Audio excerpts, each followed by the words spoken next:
somebody's Yeah, here. somebody's here. Okay. Well, I'll still start that, and we'll let check 1 2, check 1 2, check 1 2. So I There think he the is. live stream. Hey, John. John. How's it going? Good, yeah. Good.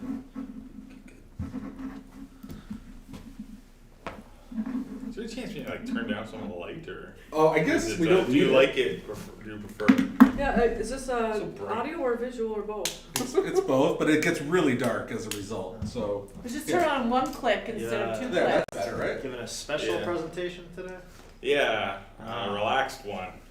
Great, I can't wait. There, that's not bad. Okay. Feel Okay. free to introduce yourself and the whole group, and for the live stream audience, the big live stream audience that we have. You know, Oh, yes. like 2 people are watching at the moment, but that's all good. Can always go up to 3. All right. So my name is Matthew, and today we are meeting at the Paideia group, and the Paideia group is centered on discussions about philosophy, theology, and society, I guess. And so for today, the book that I'm presenting on is Oliver O'Donovan's Resurrection and Moral Order. Okay. And so what I first want to do is kind of introduce this presentation with a discussion about history. So when we think about history, how do you think some people go about interpreting history as a whole? Any suggestions? I know that we have a smaller group here, so Dan and John, you might want to speak up quite a bit. Yeah. Well, anybody can contribute, but I mean, like, Dan and John might be the most informed. So, Oh, okay. So what do you mean by, like, how do you think that people go about interpreting history? okay, well, how do we think about history in a way that is intelligible to us today? Okay, I'm going to just give you an easy example. I got a few examples here. Okay, so a Marxist, okay, how would a Marxist view world history? I guess through a, like, political lens? Is that... Yeah, it would be more specific. They look at it through the viewpoint of social revolutions, perhaps, Yeah. in the economy. Right, okay, yeah, you're right. So, I guess the technical term for Marxist view of history would be dialectical materialism, right? But in essence, you know, Marx would interpret all of history as a struggle between the rich and the poor, right? And towards the end of history, we have the final revolution of the proletariats, overthrowing the bourgeoisie. I can't pronounce that. Bourgeoisie. Yeah, and yeah, supposedly that marks the end of history. And so a feminist would view history in a similar way. You know, they view history as this protracted struggle between man and woman, right? But there's also end of history interpretations, which sees the realization of our awareness of history as the end of history as we know it. Okay, so allow me to explain that a little bit further. So according to some thinkers, particularly evolutionary thinkers, they see of history as, in certain respects, a development that human beings are not fully aware of. But once we recognize our historicity, the fact that we're a part of history, we can actually start controlling the trajectory of history itself, right? And so the end of history is our full realization that we're historical and we have the capabilities of actually changing history, right? So along the evolutionary sort of continuum, you know, when we were animals, so to speak, you know, we couldn't really control our history or control our destiny, right? So the history from evolutionary perspective, or at least some evolutionary theorists, right, who are doing this kind of work, but also somebody like Hegel would also recognize that the end of history is the full realization of our place in history. I know it's a little bit convoluted, but anyway. So Christianity itself, okay, so these other theorists, they're not particularly Christian, right? There's Christian variants of it, but Christianity itself, or traditional Christianity, has its own way of interpreting history. Now, does anybody want to take a stab of what a Christian view of history might look like? Like through the Bible's lens, maybe? Yeah, but I guess I guess theologically, right? Because we have the Bible, which is a collection of books, right? But then from this collection of books, we distill sort of theological concepts, right? So I guess I'm looking for the central concepts that organize world history from a Christian perspective. Do you think it's how people's relationship with God shapes the events around them? Yeah. So I mean that's part of it. Like the concrete answer I'm looking for, I don't think you guys might not be aware of. But do you want to take a stab at it? Because you Say the question again. So how does Christians organize history? Right. There's actually three main terms that's I guess in theology that Christians use to talk about history. And as soon as I tell them, we're going to know right away. Yeah, you know what? Just tell us, and Yeah. we'll see if it rings any bells. Because I can't think of anything. Yeah. But what comes to mind is like the cross really made like a dividing point. Right. There's before the cross and after the cross. So Yeah. I don't know what the third one would be. Right. Okay, so simply put, so traditional Christianity would organize and interpret history of the world under this distinctively theological terms of creation, fall, and redemption. Right. So this is the Christian narrative of world history. Right. So what Oliver O'Donovan is trying to do in his book is to outline a distinctively evangelical understanding of ethics within the context of creation, fall, and redemption. All right? Because, as Christians, like we want to believe that Christianity actually offers something unique to say about ethics, right? Something that Christians could say that goes beyond what somebody who's not Christian might say, right? But anyway, in other words, he's doing systematic theology, right? So what do you guys think systematic theology is? Or how can we conceptualize it? That one I know. Okay.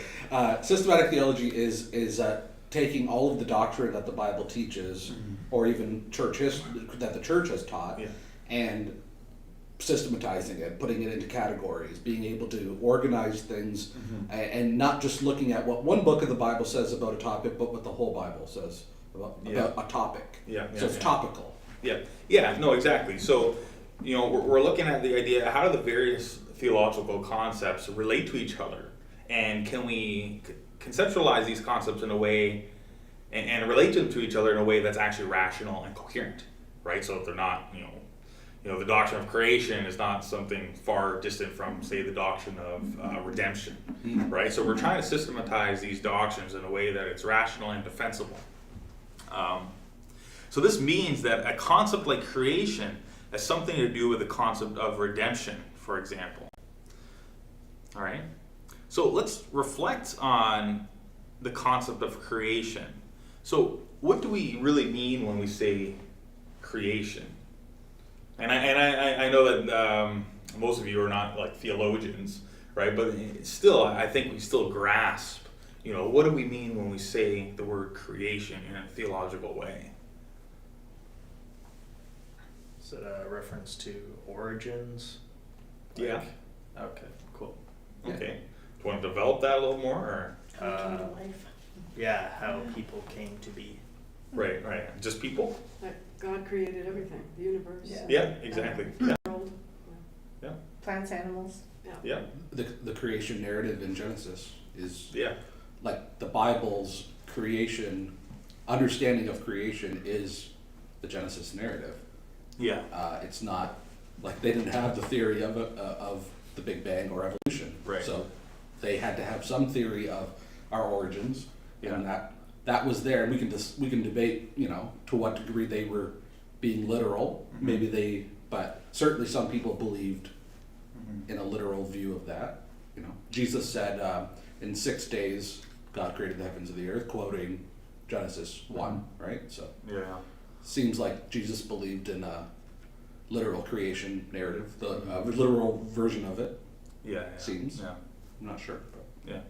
Yeah. Okay. So all you guys are right. I'm just going to reiterate some of what you guys are saying. So God created the world. Okay. In particular, He created the world ex nihilo.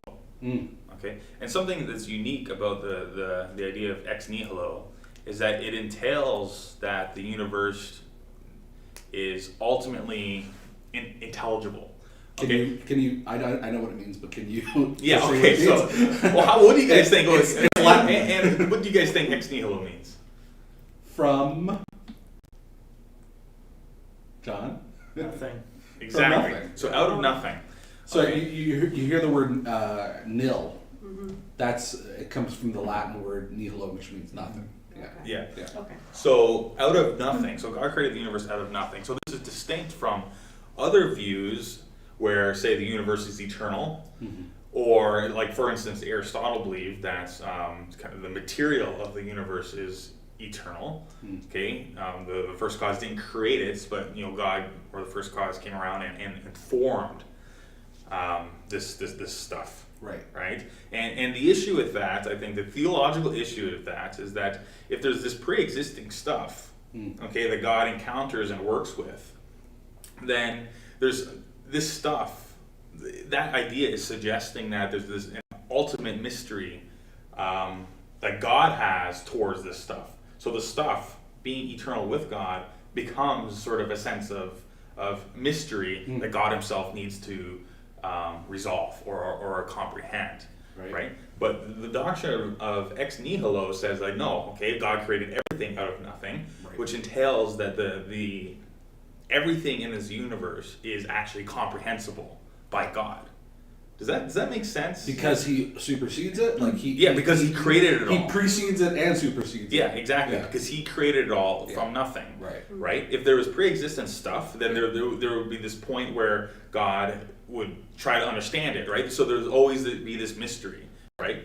And there's always presumably an ultimate unintelligibility Right. towards this stuff, Yeah. right? So the doctrine of ex nihilo demonstrates that, or it entails the ultimate intelligibility of the universe. And this intelligibility is not just with God. Okay, when I say intelligibility, what I mean is that we can simply understand it, right? That's what I mean. That's what intelligibility means, is that something that's understandable, right? So understandable not just for God, but also for us, that we can actually understand the entire depth of the universe. Of course, we're finite, so we can't, fully understand because we're limited by time and resources and whatnot. But in principle, everything is understandable. Everything is intelligible. Okay, so in addition to intelligibility, okay, the doctrine of creation entails, as we said many times, teleology, that the stuff of the cosmos is arranged and continues to be arranged according to the purposes of God, right? So with the doctrine of creation, we see the intelligibility of the universe, okay, but also the ultimate purpose of the universe. Can I ask a question or make Yeah. a point? This is like from a obviously Christian Mm-hmm. perspective. Like an atheist or a secularist can push back against a lot of this, right? Yeah, they can. But this is 100%. you're just summarizing the Christian perspective, Yeah. So or the traditional Yeah. Christian perspective. So I'm assuming, because right now, Oliver Donovan, in his book, and I think in his preface, he says that this book is not intended for apologetic purposes. Okay. It's intended for systematic theologians. So can I So- clarify that for them? Yeah. It's not for the purpose of trying to convince somebody or to defend the faith. Mm-hmm. That's apologetics. It's for the purpose of helping people who already believe systematize their understanding and their theology. Okay, cool. But I think there is an apologetic dimension, which I think, there is certainly an apologetic dimension to it that we're gonna get into. So the title of the book is Resurrection and Moral Order. Okay, this moral order refers to the structure and the direction of creation. Okay, so there's a structure to creation, right? But then also there's a direction. It's like where is it all going? Now, to clarify what I mean by this, there are two essential philosophical concepts we need to understand. And these concepts, so I guess this is where more of an apologetic argument can be developed. These concepts serve so there's two essential philosophical concepts we need to understand. And these concepts serve as a foundation for modern secular thought. But interesting enough, these concepts emerged by two theologians during the High Middle Ages, okay, namely William of Ockham, which is, have you heard of Occam's razor? And also Duns Scotus, right? So, and these two concepts is, one is nominalism, okay, and two is voluntarism, okay? So nominalism is the belief that universals don't exist. Now, do you get anybody want to take a stab at what I mean when I say that universals don't exist? Does he mean scientifically, like in science? No, like in reality. But, okay, that's interesting. John? Like there are no constant laws throughout the universe. Yeah. Okay. Yeah. That's I kind think of that's a part of it. Yeah. Like that's That is a part of it. But let's just be more specific. And this, again, is going to be a lot more obvious once I say it. Okay, Sure. so a Platonic universal would be a form. Okay, so for instance, we could see a good person here, we could see a good table, we can see a good dog, right? But what is common among all these things would be the universal form of the good. All right? So, okay, that's Platonic universalism. Okay. so, and that's abstract. Is Is that his point? Well, Like, it's real. Well, it's real, but it's the concept is not something that you can find in the real world. It's only in our heads. okay, no. But that So doesn't mean nominalism. This is interesting. Okay. So nominalism is the belief that it's only in our heads. Okay. Okay. So, but let's just stick with that's Plato. Okay. The goodness is the most real thing, and that we all participate in the goodness, the true, the good, and beautiful. These forms, these heavenly forms, right? Aristotle is also a universalist, or also believes in universal concepts. Okay, but rather than them being kind of out there in the heavens, okay, Aristotle would say that these universals inhere in particulars. Okay, so see, I've got a blue shirt. Blueness exists and it's real, and it inheres in the shirt, right? So anyway, so there is a distinction between Platonic universals but also Aristotelian universals, right? But still, neither of these are nominalistic. So a nominalist, okay, would say that these universals don't actually exist and that they are imposed onto the world, okay? And if you study the history of philosophy, particularly modern philosophy with David Hume, so are you familiar with like Hume's argument against or the problem of induction? Familiar, but I wouldn't say I know what the premises are for his. So, okay, pretty much the problem of induction is this, okay? So if you want to make a claim, say if you see a bunch of white swans, okay? So induction is trying to make an inference based on a series of particulars. Okay, I see a white swan there, I see a white swan there, I see a white swan here, I see all these white swans, and then I try to make a claim, okay, therefore all swans are white. All right? So and he's trying to say is that, okay, well, there could be a black swan you're not aware of, which kind of negates your inductive argument that all swans are white. Okay, the best you can say, all swans are probably white. Yes. Right. So then, but this is not just the problem of induction is not just related to swans, but it's actually related to any kind of empirical sort of investigation into the world. So then Hume would argue that, well, why is it that we go about making these general inferences about things? And he says, essentially by habit. We do this habitually. Okay? See, these ultimate principles don't actually exist. We kind of impose them onto the world.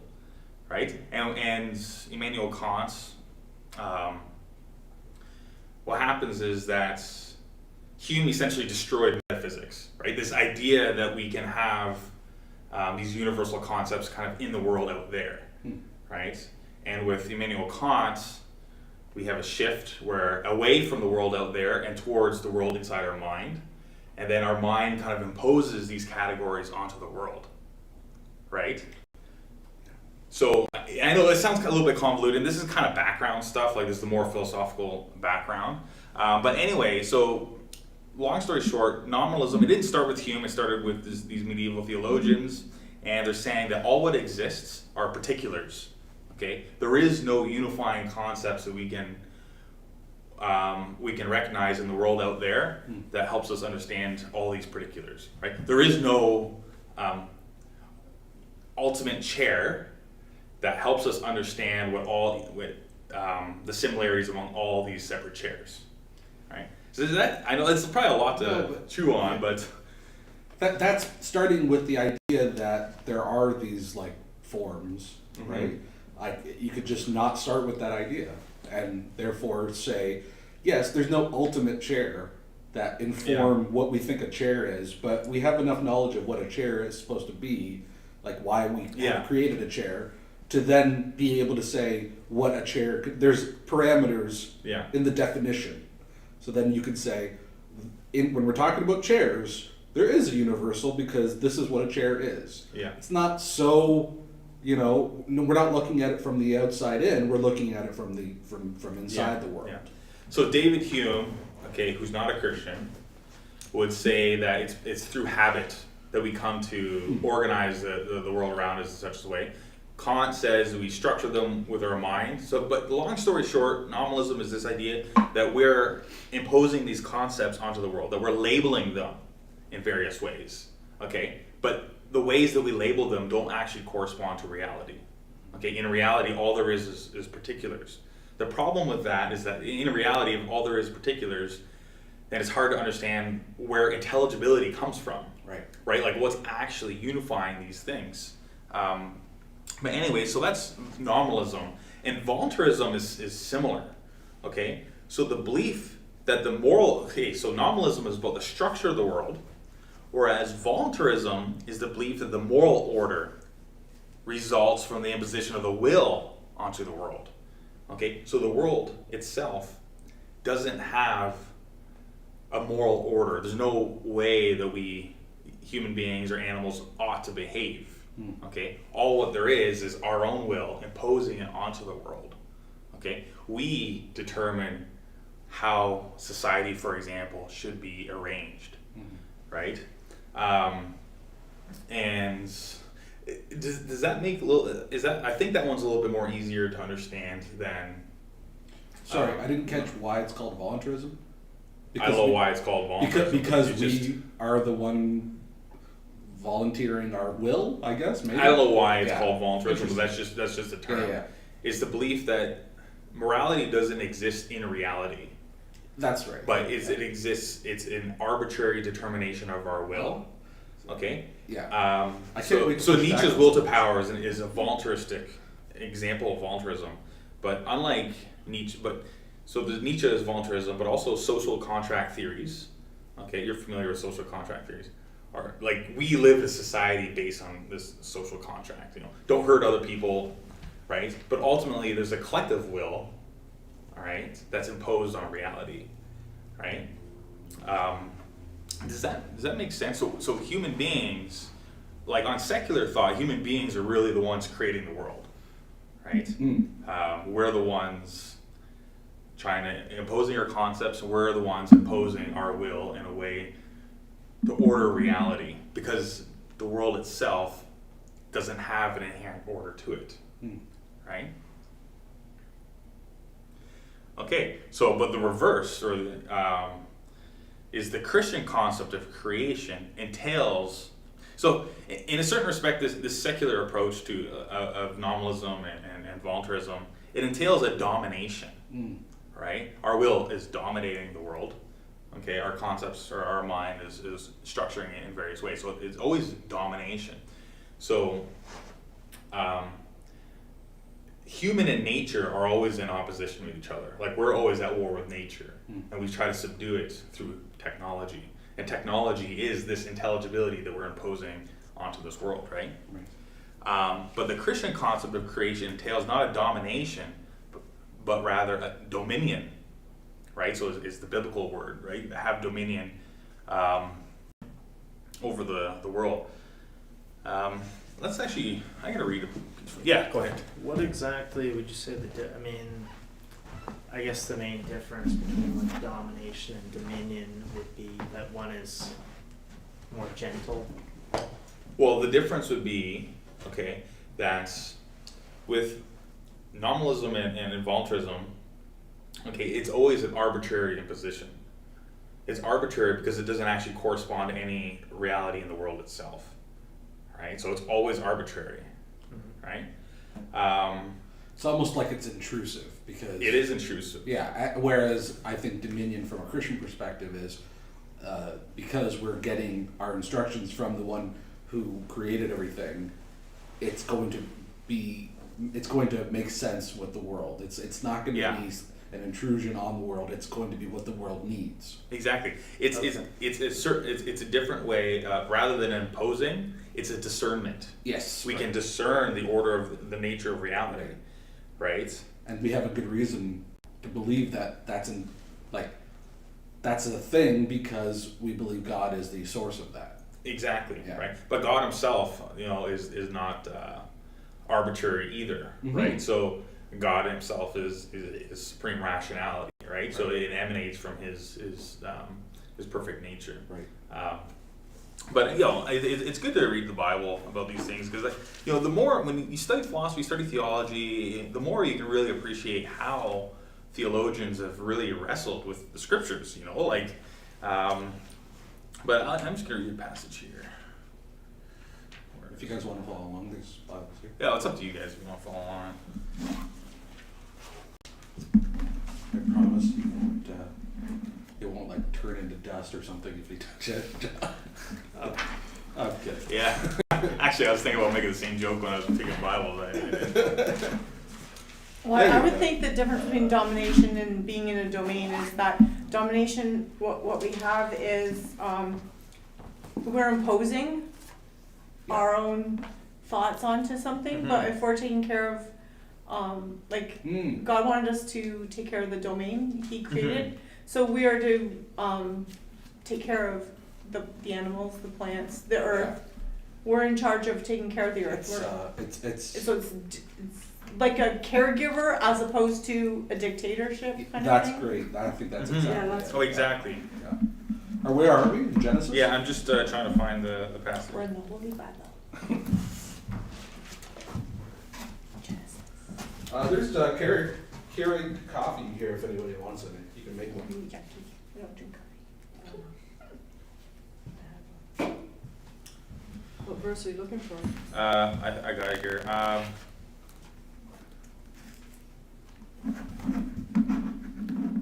Okay, I'm just going to read from Genesis 1, verse 26. Then God said, "Let us make man in our image, according to our likeness, and let them rule over the fish of the sea, and over the birds of the sky, and over the cattle, and over all the earth, and over every creeping thing that creeps on the earth." God created man in His own image. In the image of God He created him. Male and female He created him. God blessed them, and God said to them, "Be fruitful and multiply, and fill the earth and subdue it, and rule over the fish of the sea, and over the birds of the sky, and over every living thing that moves on the earth." Then God said, "Behold, I have given you every plant yielding seed is on the surface of all the earth, and every tree which has fruit yielding seed, it shall be food for you. And to every beast of the earth, and to every bird of the sky, and to everything that moves on the earth, which has life, I have given every green plant for food." And it was so. God saw all that He had made, and behold, it was very good. And there was the evening, and there was the morning, the sixth day. And then I'm also going to read to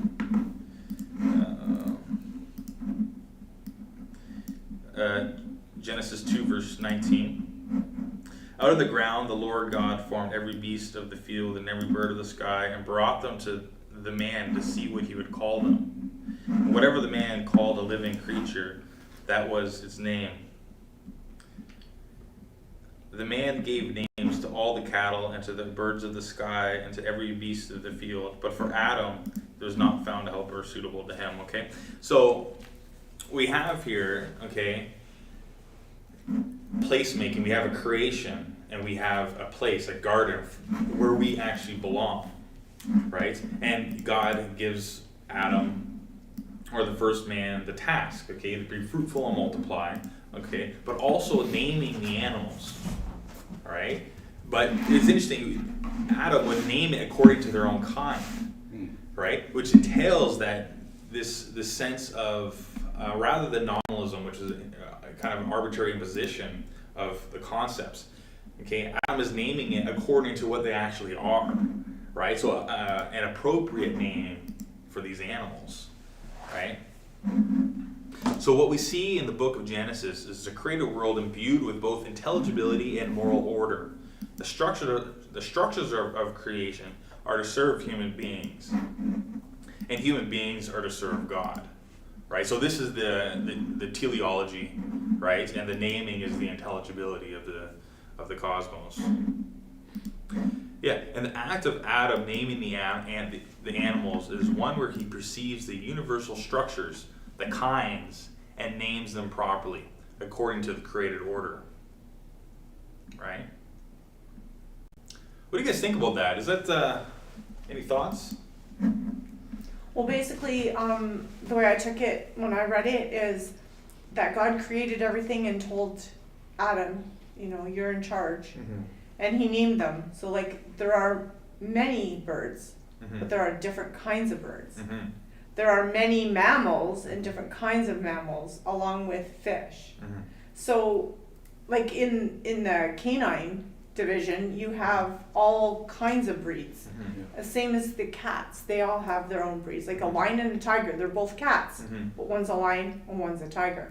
And he named them all based on like the category, but then found that they all had suitable names. But then at that point, his job was to be fruitful and multiply, but he had no one. So that's when God created Eve from him and made him an adaptable mate as well. Yeah. So he recognized all of that, and he recognized in his own self that he needed, also to have a mammal-like companion. So is this human self-identity being manifested in a narrative?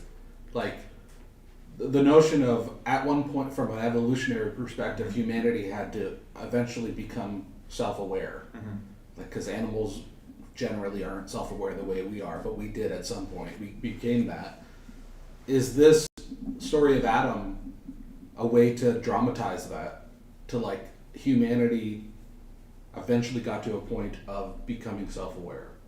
Yeah. Well, yeah. Well, I guess I should ask this Are you question. asking me about the historical Adam, whether or not Adam was a real man? Well, here's the thing. What do you don't have to answer this like decisively, but do you take the narrative literally, or is this a figurative thing to talk about other things? Yeah, well, I think the way that we should be reading it is that I think we should be reading it mythologically. Okay. Right, but our view of myth is mythology has a greater truth than history itself. Right? Yeah, that's actually... Does that make sense? So, because the archetype, like mythological archetypes, have in some mystical way a causal relationship with the world. And if you don't believe that, well, you simply ask yourself, okay, do stories shape history? Yes. Right? So if you believe stories shape history, then it seems to me that stories and mythological archetypes and mythology sort of has the capacity to organize history in such a way, so it's a higher ontological status than history itself. Is it fair to put what you're saying this way, that we don't have to take these stories as literal history, but that doesn't mean that they haven't shaped history and that they don't have a relationship to history? Yeah, you're right, and I guess what you have to mean, you got to decide what you really mean by literal history, right? Yeah. Do you think then it would also be fair to extend that similar argument to say other things that also affect historical events, so things like political context being more important than history itself? Well, yeah, I think I'd agree with you, and I think these when we're articulating a political context, like say Marx, right? That he's trying to articulate another sort of myth of history, right? Where we interpret these stories, or we interpret history, right? So he's creating sort of this mythological warfare between the rich and the poor, for example, for men and women, for the feminists, right? So, and I think that's, when people do history, that's essentially kind of what they're doing, right? I'm sure there's historians who disagree with that, but they would be different sort of style of historians, Yeah. you know? So anyway, but yeah, you'd have to study historiography to really see the different views of history, right? But at any rate, you know, we need to take the particulars of history and somehow structure them so the way they're intelligible to us, right?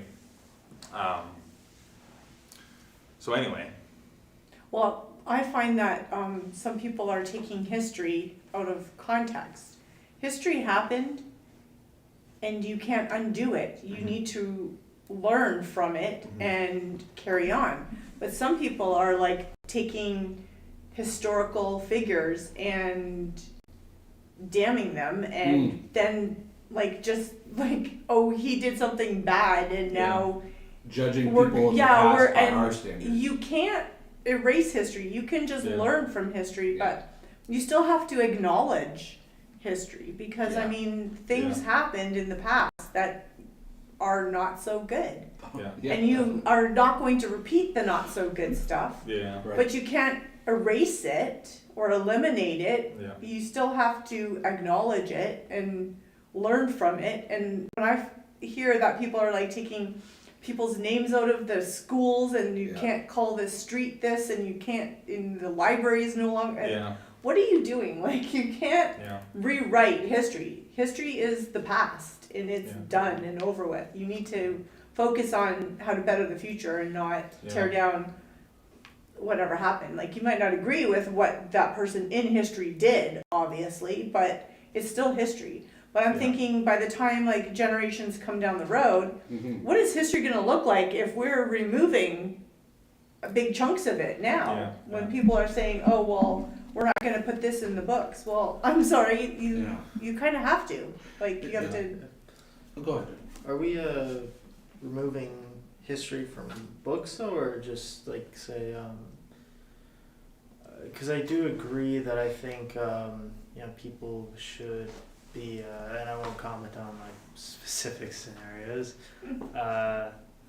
but that people should be more willing to take into account historical context, which is always changing, and it's probable that 600 years from now we too will be viewed as barbarians. yeah. Mm-hmm.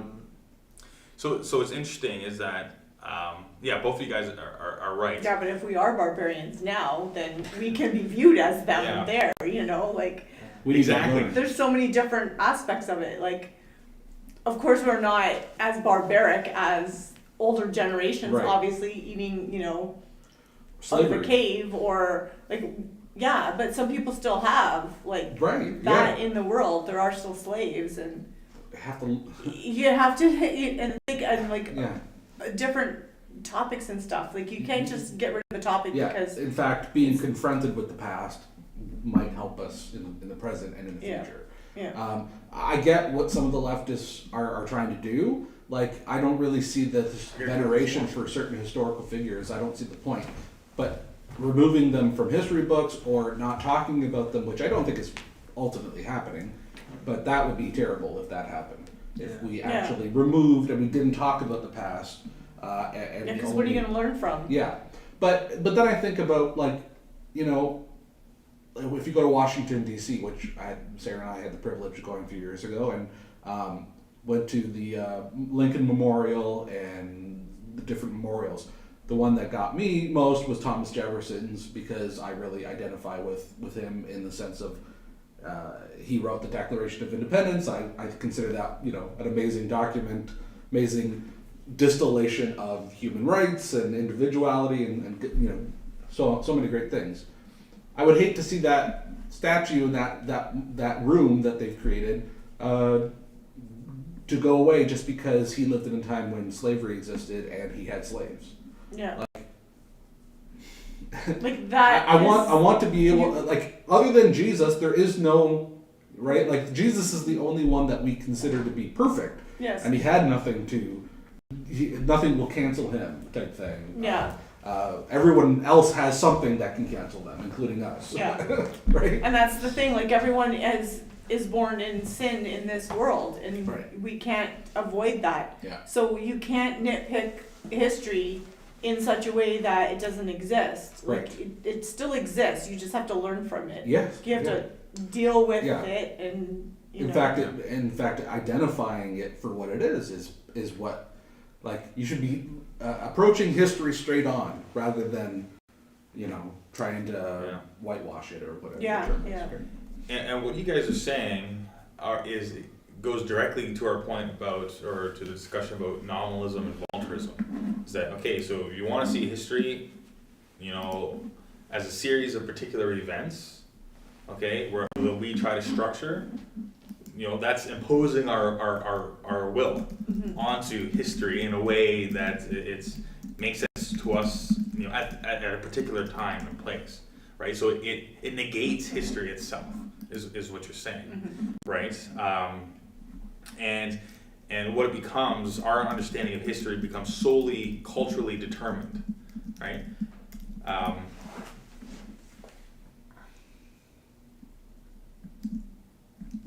Yeah, and I like as Christians, like we, on the one hand, we want to appreciate history for what it is, but also learn from it, right? So history is there, but we also want to learn from it, right? Not simply impose our will onto history itself. Okay, so anyway, so we talked about creation, right? But of course something happened. Adam and Eve fell from grace, or humans fell from grace. As free agents, they were confronted with a radical choice to obey or disobey. Okay, so on this view, okay, let me ask you a question, okay? Because I was going to ask you guys this: how would so Marxists would say the history is a struggle between rich and poor, feminists say man and woman, and then I was going to suggest, okay, should we interpret history as a battle between good and evil?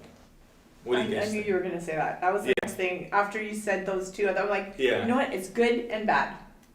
Right. And that's pretty much what history is about. This is what happened, this was good, this is what happened, this is bad, and Right. so you're learning from both good and bad, and yet as a society some people still are like split in good and bad because Yeah. we're still in that. Yeah. Go ahead. So I guess a couple things.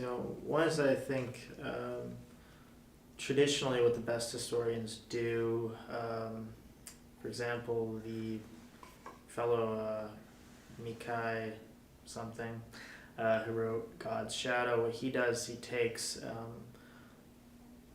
many different contextual elements like religion, economics, etc., and ties it into how that shapes the coming of the new Sultan Salem at that time. So I think like any one individual element is probably a bad representation of history.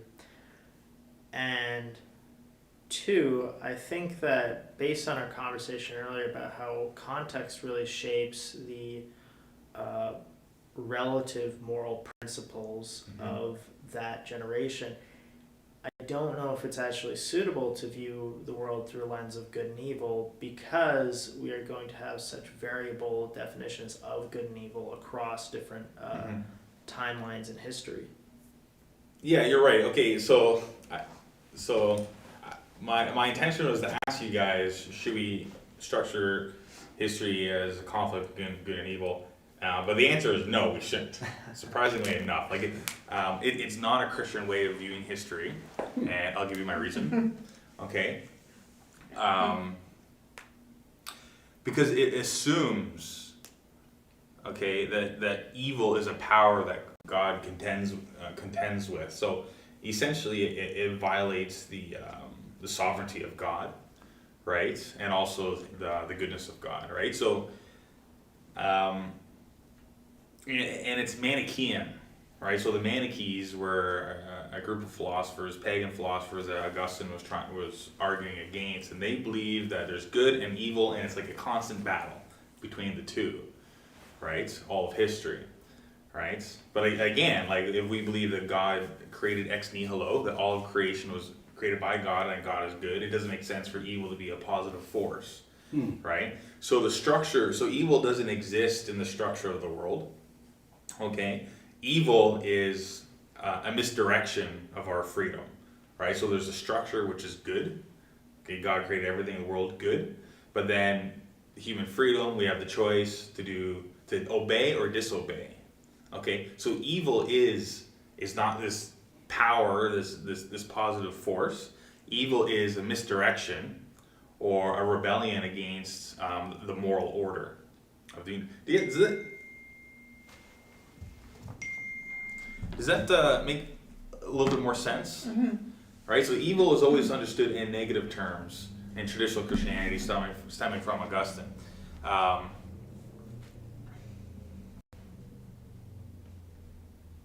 So evil is a misdirection. Evil is disobedience. Evil is idolatry, exchanging the truth for a lie. Or the modern equivalent, evil is ideology. So therefore, it wouldn't make sense to talk about history in terms of a cosmic battle between good and evil, as if there are two opposing powers, God and the devil. So in the book of Romans, let's go to the Romans.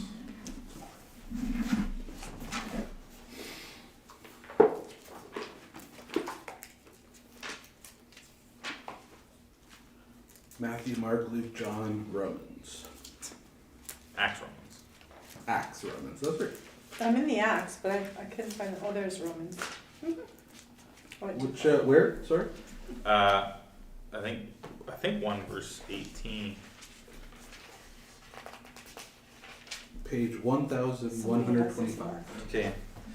So the wrath of God is revealed from heaven against all ungodliness and unrighteousness of men who suppress the truth in unrighteousness, because that which is known about God is evident within them, for God made it evident to them.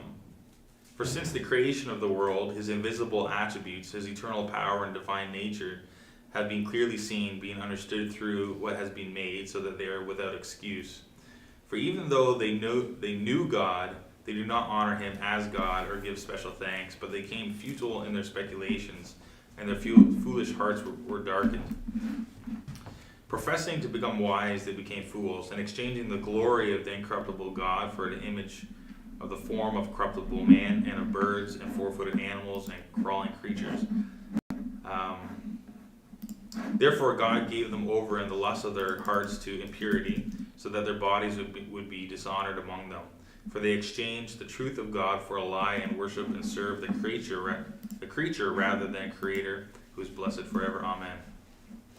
Okay, so there's no sense of evil being a cosmic battle, or evil being a cosmic force against God. What it is a misdirection or a disobedience on our part, right? Exchanging the truth for a lie. So evil essentially is falsity. Evil is ignorance, right? Evil is disobedience. Evil is the necessary necessary other side to the capacity to do good. Like if God wanted us to do good, if there needed to be a way for that to even make any sense, you have to have something that contrasts it. So good has to have a contrast, and that's evil. And we can talk about what good and evil are, but like if we use these terms, we have to recognize that they have meaning. So good means something, and evil has to mean something, and they have to contrast each other. But goodness is a positive feature of the created order. Right. Everything that exists is good, because God created it. Right? I was going to bring this up and tell me if this is not the time, but like the Genesis creation narrative is giving us the two terms. It's giving us, or not the terms, but they're showing us what the two things that are in battle with each other. Chaos, which seems to be the natural state, and order. See, I'd like to push back against the idea that the Bible teaches creation ex nihilo. Right. I don't think it does. I don't think there's anything in the Bible necessarily, and maybe I'm thinking, I'm misremembering. There might be something in the New Testament that says something about that.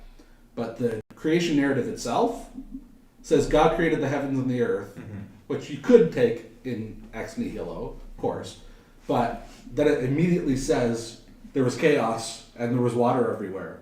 So like there seems to be material already existing. Yeah, it's not really my intention to have a debate about biblical interpretation, Right. I'm simply speaking from the standpoint of traditional Christianity. But I do a simple reading of the Old Testament narrative. It doesn't seem that ex nihilo is not a concept that kind of emerged from that. That's a lot later development. So I agree with you. Yeah. But still, I think what happens then is.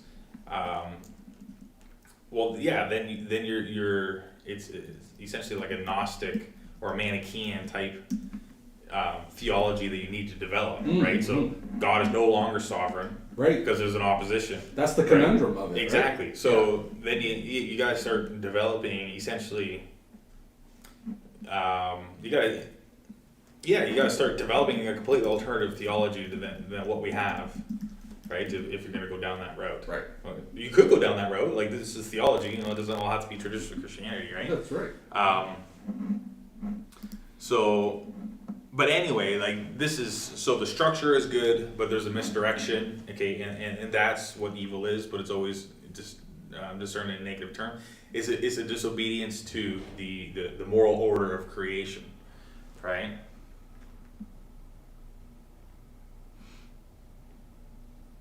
Okay, so what would redemption look like? Right? What do you think? Well, I guess in Christianity, what does redemption look like? We are enslaved to sin, which leads to death. Right. And to be redeemed is to be taken out of that situation by God. Right. So that we're no longer enslaved to sin and death. Right. Yeah. So essentially, the death of Christ, okay, takes on death and sin, or the penalty of sin, right? Yeah. And the resurrection, and so the resurrection of Christ. So the book is called Resurrection of Moral Order. So the moral order is the creation component, right? Because we're trying to systematize creation with redemption, and in particular the resurrection of Christ.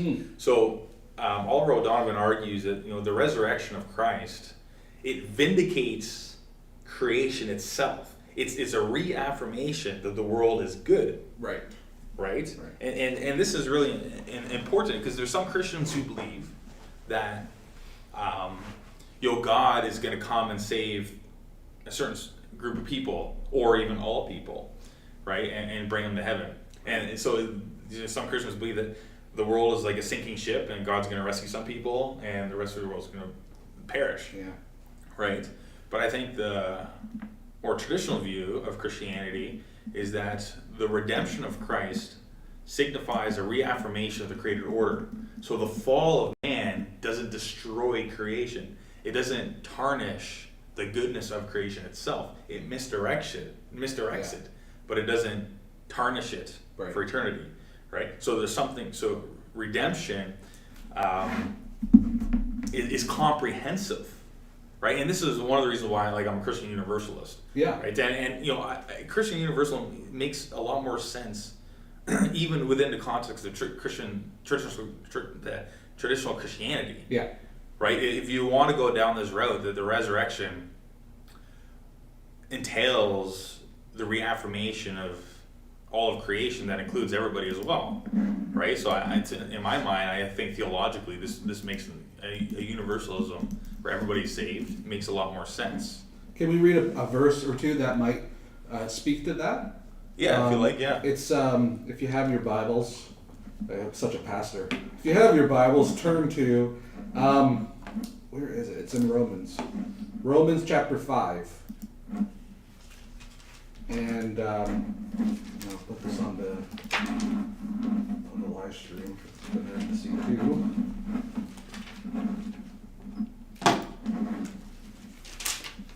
Why can I not go between this?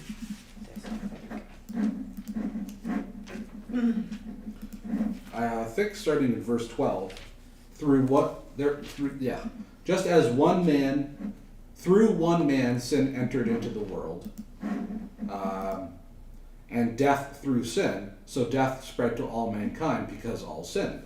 For until the law was, for until the, oh, I can't read tonight. Nevertheless, verse 14, death reigned from Adam until Moses, even over those who had not sinned in likeness of the violation committed by Adam, who is the type of him who is to come. Wow, Paul, stick to your point. Okay, so we're I'm trying to get to the one man.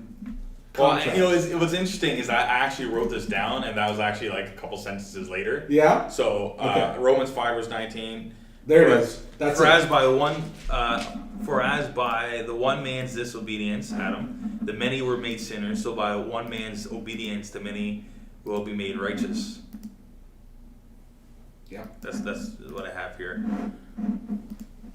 So that's, to me, that's at least taken by itself as certainly saying that everybody will be redeemed eventually. Yeah. So I don't know, even though I'm speaking for the vantage point of traditional Christianity, universalism makes a lot more sense than eternal hell, like eternal damnation, because God is condemning his own good creation, which to me doesn't make theological sense, right? But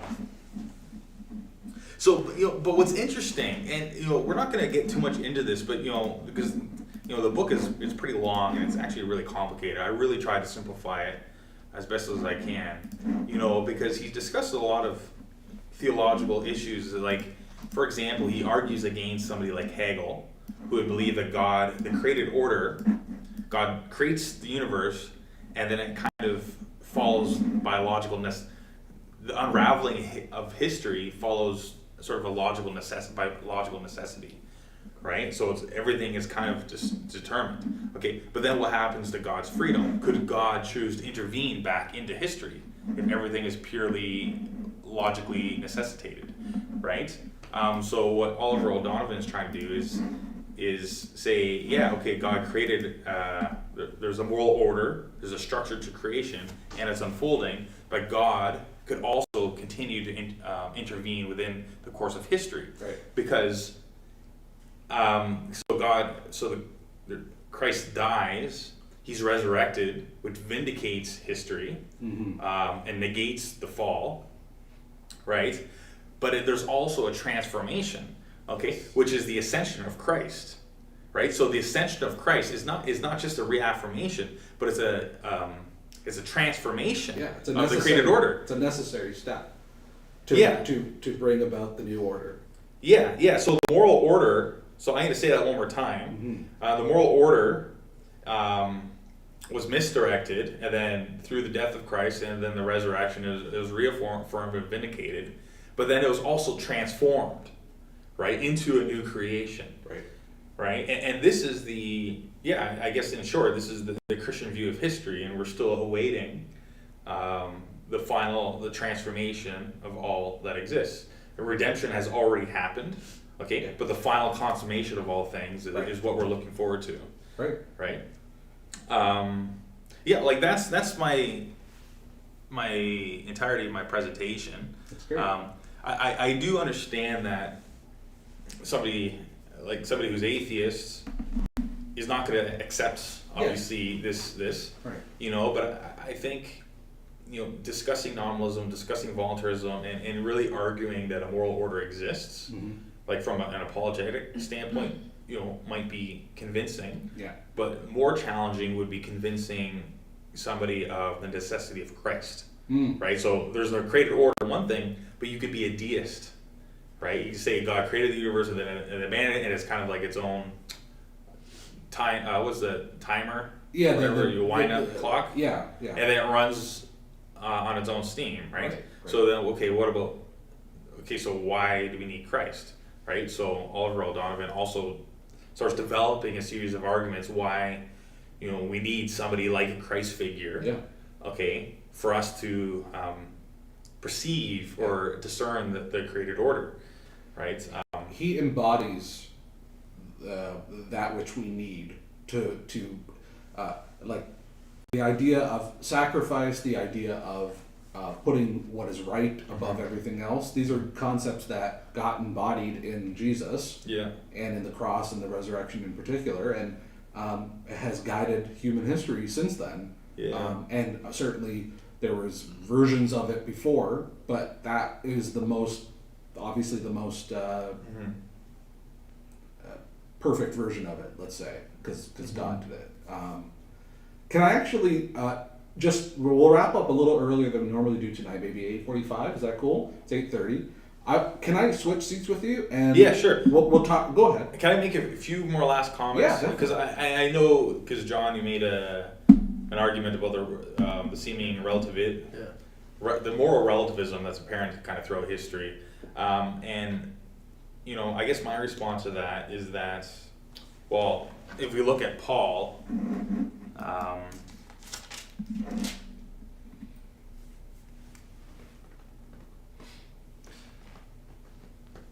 so because that which is known about God is evident within them, for God made it evident to them. For since the creation of the world, his invisible attributes, his eternal power and divine nature have been clearly seen, being understood through what has been made.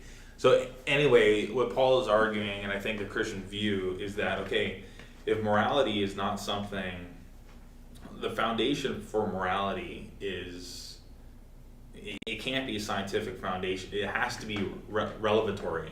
It's through revelation, right? And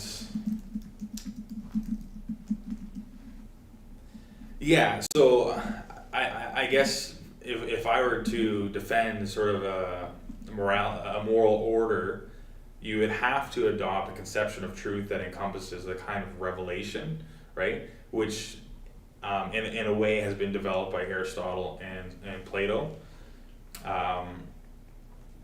Because these two philosophers, they took for granted that truth is available to us and immediately reveals itself to us. So they have, which is opposed to a modern conception of truth, where we're trying to wrestle with a correspondence between our mind and reality. Anyway, it's kind of convoluted, but the key is that revelation takes on a central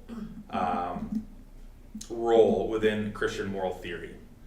Okay, so the revelation of Christ is actually what gives us moral insight into the universe. Definitely, right? Definitely. You don't have to necessarily. Well, you can sit here. No, sit I just wanted to touch on okay. John 1:1, because that is, in the beginning was the Word, and the Word was with God, and the Word was God. And then, especially the way English translations translate the rest of the chapter, personal pronouns are used with this word being spoken of as if it's a person. In the Greek, and this is something we can look at once we know Greek a little bit better. In the Greek, there is no, it's neutral or neuter. I think it's not masculine or feminine. It's not a personal thing. It's neuter. So the word, in my opinion, and for a lot of people at the Church of God General Conference and people like us, like Christadelphians and so on, we would take John 1 as the word being the, how would you put it, the like everything, any way you can distill everything we were talking about today in terms of like that there's an intelligibility to the world. There's not only an intelligibility, there's an intelligence behind the world, and he has a will. God has a will and a plan, and it's a wise plan. In other words, he said, obviously this is just me thinking out loud, but like you could imagine God saying, I want to have a world where there's genuine love. Logically, because I'm the source of logic, logically he would then have to say, you have to have freedom of the will in order to get love, in order to get anything like that I would want from my creatures. So therefore, I have to allow there to be a world where terrible things can happen, because that's built into the nature of that very concept. But you could say, I'm a wise God, the wisest being that there is, so I'm going to have a plan in place that even though my creatures are going to go the wrong way, I'm going to bring them back. And Jesus is going to be that symbol, like everything that Jesus symbolizes and so on. That is the word, what I think the Word is. In the beginning was the Word. So what's the word? It's the message of eternal life. It's actually in 1 John chapter 1, Yeah. is the letter that he wrote. So is the message Christ? The message is eventually becomes Christ, yes. Right. Because in John 1:14 it says the Word, that everything that we're talking about, became flesh, became materialized in the person of Jesus. So Jesus is what the Word became. Right. But he is not one-to-one the same as the Word, because then then you're saying Jesus pre-existed his birth and his own conception, which doesn't make any sense. A human being can't pre-exist they can't come into existence before they came into existence or be in existence. So here's the point: is this is not definitive. Like, nobody could say I have the interpretation of John chapter 1. But I just wanted to put that out there, especially for you, as we're looking at the Greek, that I think. Oh yeah. So this is connected with what you mentioned. Okay. To Sharon, that this is the Word is not a person in John chapter 1. It is thinking like John has a person in mind, Jesus, because he just lived through it, right, in his life. But the Word is more of a conceptual thing. It's talking about the wisdom of God, especially as it relates to his plan for salvation. Yeah. Like, that's what the Word is. Read it with that in mind, and you'll see, okay, yeah, interesting. He's being very poetic, because he's saying in the beginning was the Word, and the Word was with God, and the Word was God. And this is another Greek thing we're going to look at. When it says was God, it's not the same way when it said it was with God. So we'll have to ask Sharon about, like, tell us about this word here in Greek. Why is it different? All that to say, read John 1 again. Have this idea in mind instead of the traditional understanding, which is it was just Jesus before he was born. Like, okay, that could be, I guess. There's nothing logically from a biblical and believing perspective Jesus could have pre-existed his birth, and he could be the Word literally. But doesn't it make more sense to see this as John is talking about the God's plan for salvation that is then manifested in Jesus? Something to think about. Yeah, splitting theological hairs, maybe. Well, it only has relevance, I guess. Well, on the one hand, I think it makes the passage and the whole book make a little bit more sense. But even if that doesn't float your boat, it's necessary to debate it because of the overall issue of whether or not Jesus is literally God. Yeah. Right? So I guess, like, if you're, I'm not a biblical scholar, so I don't really know what the Greek says, and I can only speak, like, theologically and I guess I would say that without the incarnation, okay, the moral order itself. How do I say this? The thing is, and John is right, okay, relativism is a huge challenge, right? Because we're always situated within the context of the world. We can't take a step outside of the world and see from God's eye view, right? Mm-hmm. Okay, which it seems to me like, so we don't have God's eye view to determine the moral order of the universe, right? Okay, which means that it has to be revealed to us from the top down, okay, as Christ. So the incarnation actually plays like that role of transcendence revealing itself within immanence. Yeah. Does that make sense? Because without the incarnation, we're left with a kind of a pantheism where God's intelligibility is kind of identical with him, right? So anyway, that's... We've reached the end anyway of the battery. Mm-hmm. We have just enough time. Well, let me just make a comment to that, to what you just said. I think a biblical Unitarian like myself and like our church believes officially is Jesus is still the incarnation of God's Word. It's just that's one step removed from saying he's an incarnation of God himself. Because then you have to ask, okay, well then does that mean that God is at least two persons? Mm-hmm. Well, yes, according to a Trinitarian, God is actually three persons, but it makes it simpler to understand that Jesus is everything that God's Word is, which itself is a manifestation of God. It's a distillation of what God is. And God in action, maybe you could put it that way. So Jesus still embodies everything. That's literally the same terminology. Embodies, incarnate. You know, I just see Jesus as being everything that God wanted to reveal about himself and about his plan, about salvation. It's still there. I just don't take it so literally that he's now a second person of the Godhead. Yeah. No, I see where you're coming from. But again, it does always feel like it's splitting metaphysical hairs in the sense that it's, you know, to what extent is God's words separate from himself, right? Like, what divine status does it own? Is not a diminished status, right? Because then, I mean, I don't know, like. But we are the manifestation of God's word. The whole creation narrative says that let there be light. That doesn't mean we're divine. We are, or unless you want to define divine as just being something that comes from God, then I guess we're divine. But not literally, like we don't think of ourselves as God. But in the same way as you're speaking right now, what's, you know, your word, how is that you too? Yeah. So that's a great point. Like each of our speech is each a representation of us. Mm-hmm. So poetically, not literally, but poetically, you can say that it's something coming out of me that is then, you know, living and well. I call it my opinion. Your opinion comes out of you. Your opinion comes out of you. You might not agree with it, but it's my opinion. So that's what I would say is my word, right? Yeah, and so God's word is the ultimate version of that. Mm-hmm.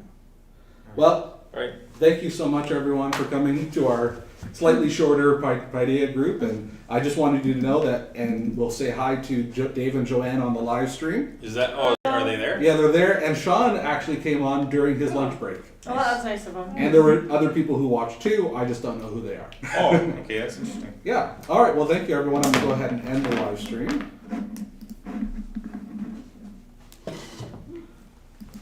Yeah, he's like, I gotta get